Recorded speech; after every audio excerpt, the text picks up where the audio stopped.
ကျမတို့ကနေတိုင်းမှန်ကြည့်နေကြပေမဲ့လွန်ခဲ့တဲ့နှစ်ပေါင်းထောင်ချီရာလူသားတွေဟာသူတို့ရဲ့မျက်နှာကိုသူတို့ကိုယ်တိုင်မမြင်ဘူးကြဘူးဆိုတာသိရင်ယုံနိုင်ပါသလားမှန်ဆိုတာမပေါ်ခင်တုန်းကတော့ငြိမ်သက်နေတဲ့ရေပြင်ဟာကျမတို့ရဲ့တစ်ခုတည်းသောမှန်ဖြစ်ခဲ့ပါတယ်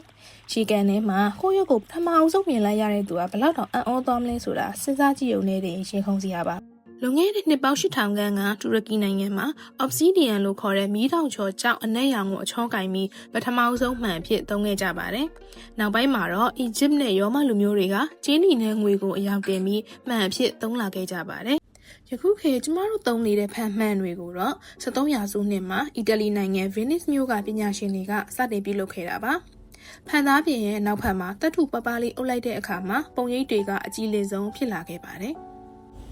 ရေကန်ထဲကပုံရိပ်ကနေအခုခေတ် digital မှန်တွေထိပြောင်းလဲလာတာကတကယ်ကိုထူးခြားပါတယ်နော်။နောက်ထပ်ဘယ်ရာတွေရဲ့အစကိုသိချင်သေးလဲ comment မှာရေးခဲ့ပေးပါအောင်ရှင်။အားလုံးကိုကျေးဇူးတင်ပါတယ်ရှင်။